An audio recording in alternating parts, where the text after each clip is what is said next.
મોદી તો ડિક્ટેટર છે. ભારતમાં તાનાશાહી આવી ગઈ છે. લોકશાહી ખતરામાં છે. છેલ્લા 11 વર્ષમાં આવા નારા તમે સેંકડો નહીં હજારો વખત સાંભળ્યા હશે. વિપક્ષ હોય, લેફ્ટ ઇકોસિસ્ટમ હોય કે લિબરલ મીડિયા, બધાએ સમયાંતરે નરેન્દ્ર મોદીને તાનાશાહ જાહેર કરવાનો પ્રયાસ કર્યો છે. પણ આજે રાજકારણને એક બાજુએ મૂકીને આપણે એક સવાલ જરૂર પૂછીશું: શું આ લોકો ખરેખર મોદી પર હુમલો કરી રહ્યા છે કે પછી તાનાશાહ અને તાનાશાહી જેવા ગંભીર શબ્દોનું મૂલ્ય ઘટાડી રહ્યા છે?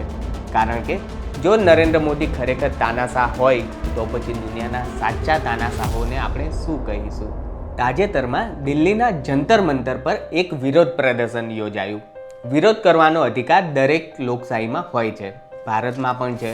પણ આ વિરોધ પ્રદર્શન દરમિયાન દેશના વડાપ્રધાન નરેન્દ્ર મોદી માટે જાહેરમાં અત્યંત અભદ્ર ભાષાનો ઉપયોગ થયો. ગાળો આપવામાં આવી. વિડીયો સોશિયલ મીડિયા પર વાયરલ પણ થયા. અને સૌથી રસપ્રદ વાત, કોઈએ આવીને માઇક ખેંચી ના લીધું, કોઈએ આખું પ્રદર્શન ટેન્કોથી કચડી ના નાખ્યું. વિરોધ પ્રદર્શનના અનેક ફોટા મીડિયામાં આવ્યા, વિડીયો લાખો લોકોએ જોયા. સોશિયલ મીડિયા પર તેની તરફેણમાં પણ લખાયું અને તેના વિરોધમાં પણ.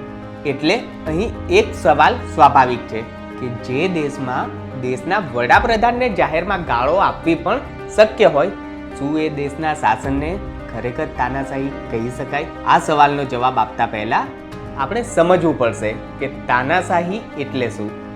આજે સોશિયલ મીડિયામાં કોઈ નેતા ન ગમે તો તેને ડિક્ટેટર કહી દેવું ખૂબ સરળ છે.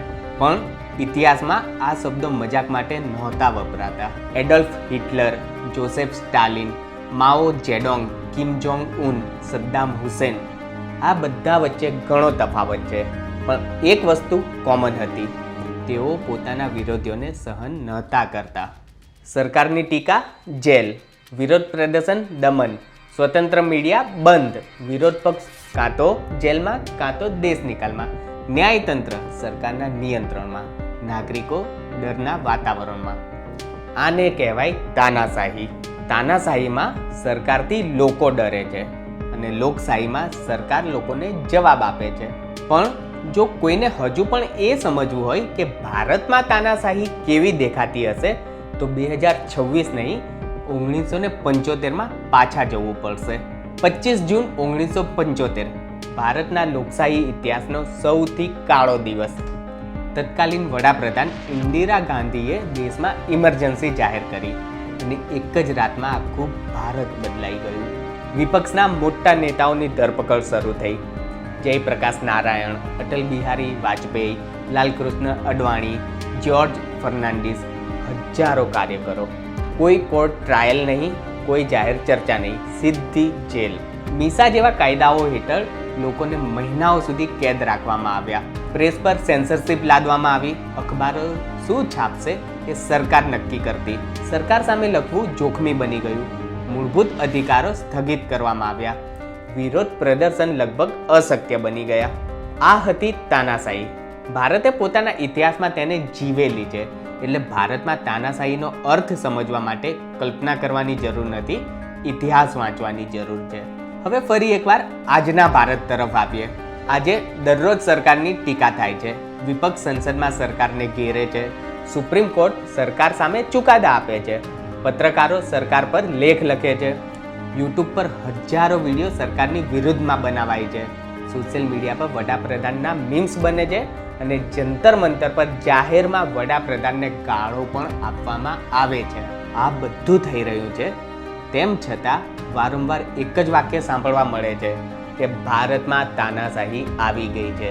તો પછી એક નિષ્પક્ષ સવાલ પૂછવો જ પડે: શું ખરેખર તાનાશાહી આવી છે કે પછી આપણે તાનાશાહ શબ્દને એટલી સહેલાઈથી વાપરવા લાગ્યા છીએ કે તેનો અસલી અર્થ જ ભૂલી ગયા છીએ?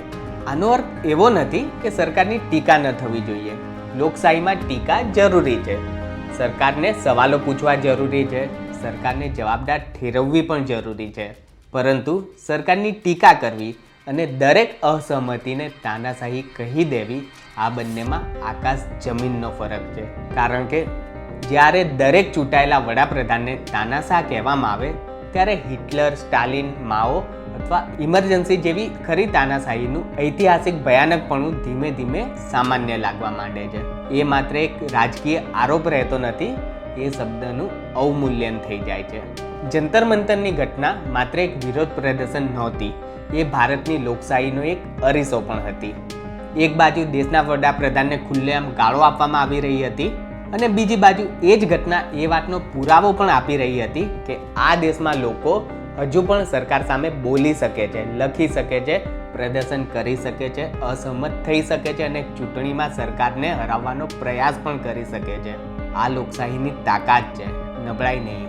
અંતે મારે એટલું કહેવું છે કે આ વિડીયો મોદીના સમર્થનમાં નથી કે વિપક્ષના વિરોધમાં પણ નથી, પણ દરેક શબ્દનો ઉપયોગ જવાબદારીથી થવો જોઈએ એ સમજાવવા છે. તાનાશાહ માત્ર એક રાજકીય ગાળ નથી, તે એક ઐતિહાસિક સત્ય છે. લાખો લોકોના દમન, જેલ, સેન્સરશિપ અને લોહીથી લખાયેલો આ શબ્દ છે.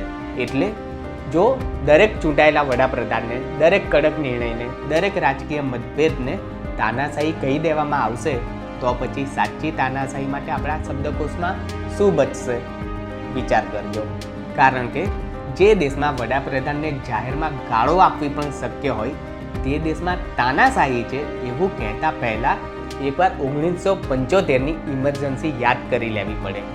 કદાચ પછી તાનાશાહ શબ્દ વાપરતા પહેલાં તમે 2 વાર જરૂર વિચારશો. જય હિન્દ.